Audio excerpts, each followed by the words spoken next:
আমাদের ব্রেইনে, এটা হচ্ছে মডার্ন নিউরোসায়েন্সের গবেষণা গত 20 বছরে, বিশেষ করে সিটি স্ক্যান মেশিন আবিষ্কারের পর থেকে এই গবেষণাগুলো অনেক বেশি হচ্ছে, মানে আমরা এই জিনিসগুলো আরও ভালো জানতে পারতেছি। সেটা হচ্ছে যে আমাদের ব্রেনে কয়েকটা ভাগ আছে। একটা হচ্ছে স্পাইনাল কর্ড।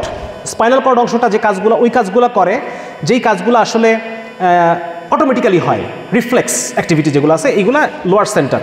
এটা সব প্রাণীরই একই রকম, কম বেশি একই রকম, ঠিক আছে। আরেকটা অংশ হচ্ছে এই যে এইটা, যেটা আমরা দেখতে পাই বাইরে থেকে, কর্টেক্স যেটাকে বলে। এইটা অন্যান্য প্রাণীতে কিন্তু খুব কম। মানুষের সুপিরিয়রিটি হচ্ছে আমাদের এইটার পরিমাণ অনেক বেশি। এই যে আপনারা দেখতে পাচ্ছেন যেটা মূল যে ব্রেইনটা, কর্টেক্স, এটার কাজ কি? এটার কাজ হচ্ছে আমাদের প্রত্যেকটা মুভমেন্টকে আরও ফাইন করা, আমাদের স্মৃতিকে সংরক্ষণ করা। এটার কাজ হচ্ছে এইটা, স্মৃতি সংরক্ষণ করে। এবং 2 নম্বর হচ্ছে সে বিভিন্ন মুভমেন্ট, যেমন ধরেন একটা বান্দর যখন একটা তুলি ধরবে, ছবি আঁকবে, আর মানুষ যখন ছবি আঁকবে, দুটো ডিফারেন্ট হবে না? হ্যাঁ, আমাদের মুভমেন্টগুলো অনেক ফাইন মুভমেন্ট। আচ্ছা, 3 নম্বর হচ্ছে এই দুটার মাঝখানে একটা জায়গা আছে। এই দেখেন বেগুনি কালার, দেখতে পাচ্ছেন আপনারা? বেগুনি কালারের যে জায়গাটা, এই জায়গাটা হচ্ছে সেমি অটোমেটিক জায়গা। সেমি অটোমেটিক এই জায়গাটা নিয়ন্ত্রণ করে হচ্ছে আমাদের অ্যানিম্যাল ইনস্টিংক্ট।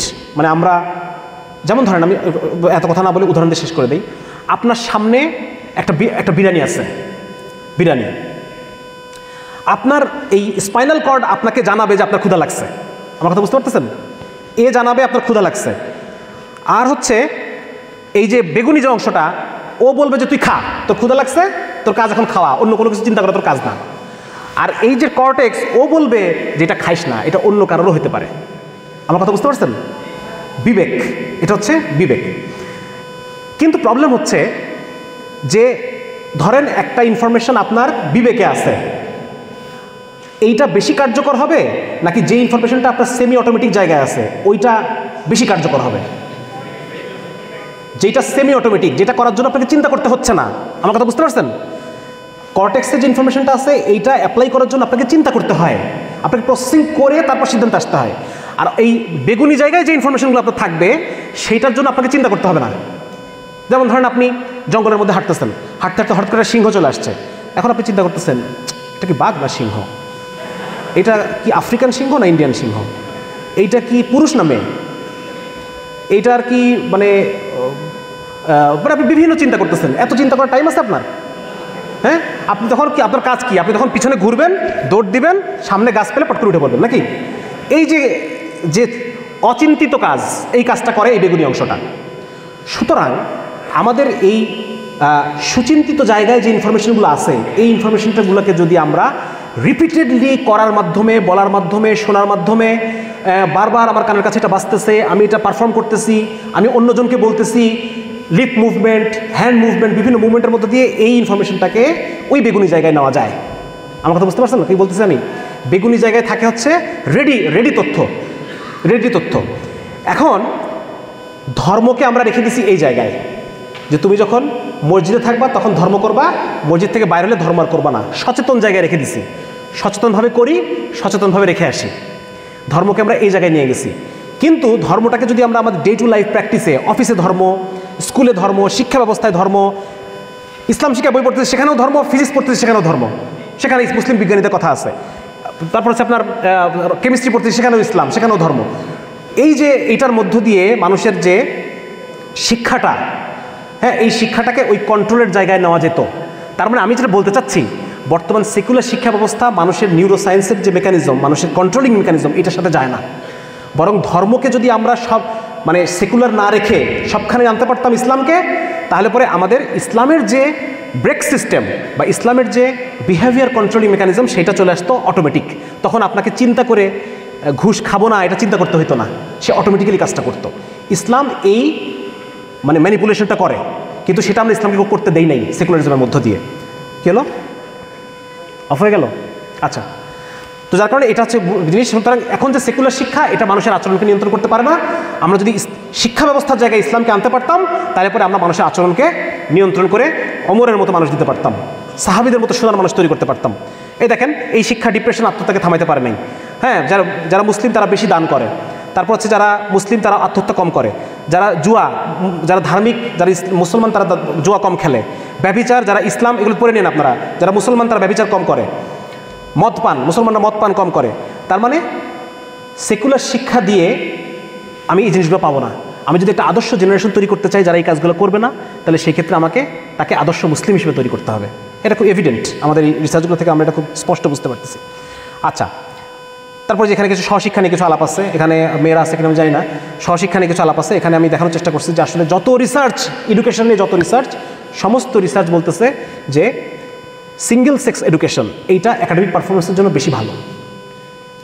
এমন একটা সিঙ্গেল একটা কোনো জায়গায় কোনো রিসার্চ না আমি পাই নাই যেখানে এই কথা বলতেছে যে মানে আলাদা রাখার চেয়ে একসাথে করলে পরে বেশি লেখাপড়া ভালো হয়, এমন কোনো রিসার্চ আমার কাছে সামনে আসে না এখন পর্যন্ত।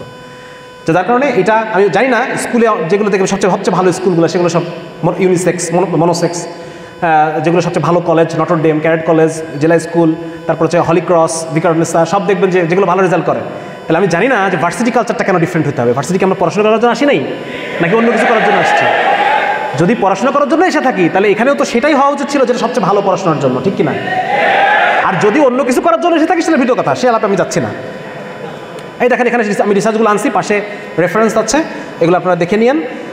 আচ্ছা, অর্থ ব্যবস্থা নিয়ে এগুলো কিছু আলাপ আছে যে পুঁজিবাদী বর্তমান অর্থ ব্যবস্থা কেমন দেয় আর ইসলাম কি বলে। পুঁজিবাদ বলতেছে গরিবের সম্পদে ধনীর অংশ আছে, এটা কি সুদ। আর ইসলাম বলে নো, ধনীর সম্পদেই বরং উল্টা গরিবের অংশ আছে, যাকাত। ঠিক আছে না? সুতরাং এটা হচ্ছে আরেকটা জিনিস আমরা বুঝতে পারলাম।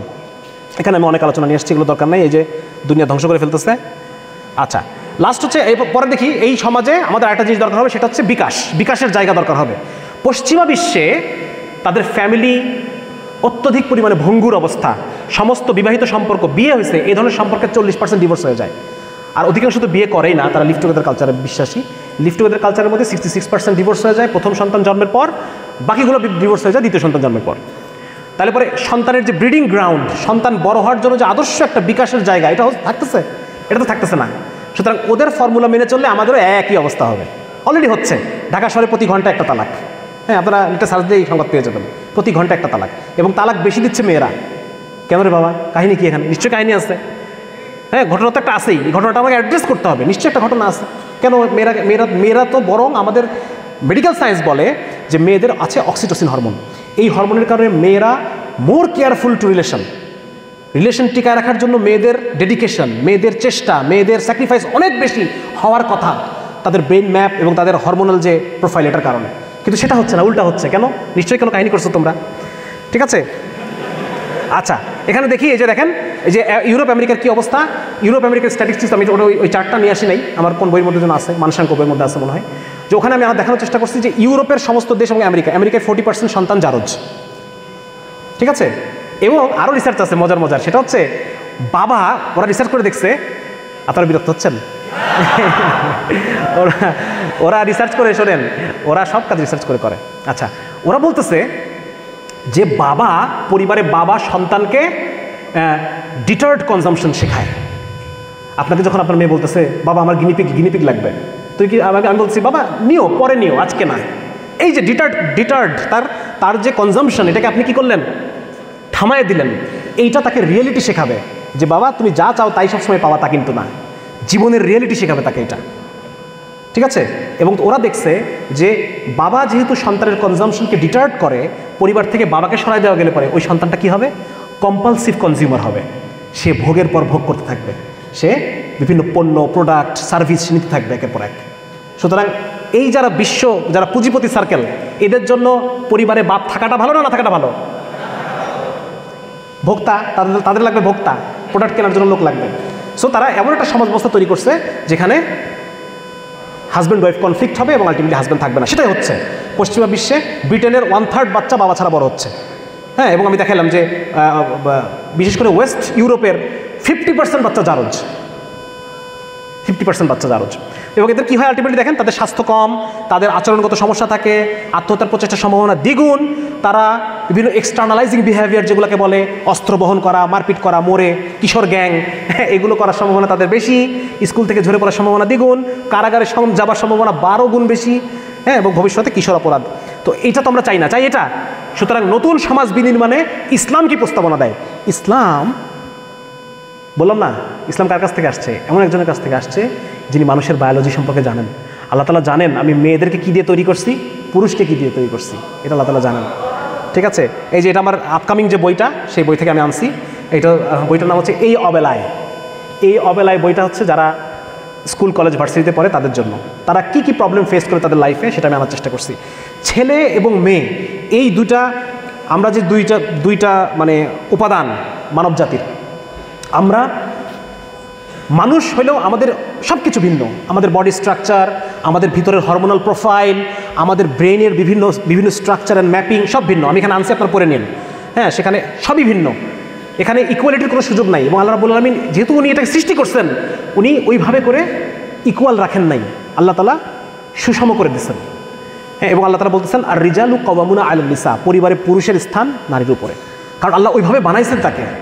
Female are more submissive due to their brain mapping and their hormonal profile, and male they are dominating. একটা বই পড়তেছি আমি এখন, ইনএভিটেবল প্যাট্রিয়ার্কি। পুরুষ মাত্রই ডমিনেট করবে, এটা আপনি কোনোভাবে আটকাতে পারবেন না। বিকজ আমাদের যে টেস্টোস্টেরন হরমোন আছে, এই হরমোনটার কাজই হচ্ছে ডমিনেশন তৈরি করা। এই হরমোনটার কাজই হচ্ছে কম্পিটিশন তৈরি করা, প্রভাব বিস্তার করা। এই হরমোনটার কাজ শুধু মানুষের না, সমস্ত প্রাণী একই অবস্থা। এই যে দেখেন না, ছেলে কুকুরগুলো কী করে, একটা পা উঠায় পেশাব করে সব দিক দিয়ে। কি কেন করে? আমার এলাকা, খবরদার এর মধ্যে ঢুকবি না। হ্যাঁ, এদের এই যে এগুলো কিন্তু পুরুষটা করে। হ্যাঁ, পুরুষটা করে। সো এটা আপনারা একটু দেখে নিন, একটু পড়ে নিন। বিশেষ করে ইসলাম আমাদেরকে এমন, এই দেখেন আমি এখানে দেখানোর চেষ্টা করছি, প্রবলেম হয়ে গেছে যখন নারী এবং পুরুষ, আমাদের হার্ডওয়্যার ডিফারেন্ট, সফটওয়্যার ডিফারেন্ট, কিন্তু আমাদেরকে কাজ দেওয়া হয়েছে একই। হ্যাঁ, আমি ব্যাপারটা এভাবে বলে থাকি। ধরেন যে একটা মাছ আর একটা বানর, দুজনকে বলা হচ্ছে তোমাদের এখন পরীক্ষা হবে। পরীক্ষা হচ্ছে কে আগে গাছে উঠতে পারো। হ্যাঁ, ঠিক এটাই হচ্ছে। কারণ আমাদের মধ্যেকার সব কিছু ভিন্ন, সব ভিন্ন। হ্যাঁ, আপনারা চাইলে পড়তে পারেন, একজন নিউরোসাইকিয়াট্রিস্ট, ওনার লেখা, ওনার নাম হচ্ছে লোয়েন ব্রিজেন্ডেল, ওনার লেখা বই the male brain, the female brain, দুটো বই আছে, আপনারা চাইলে এটা পড়তে পারেন।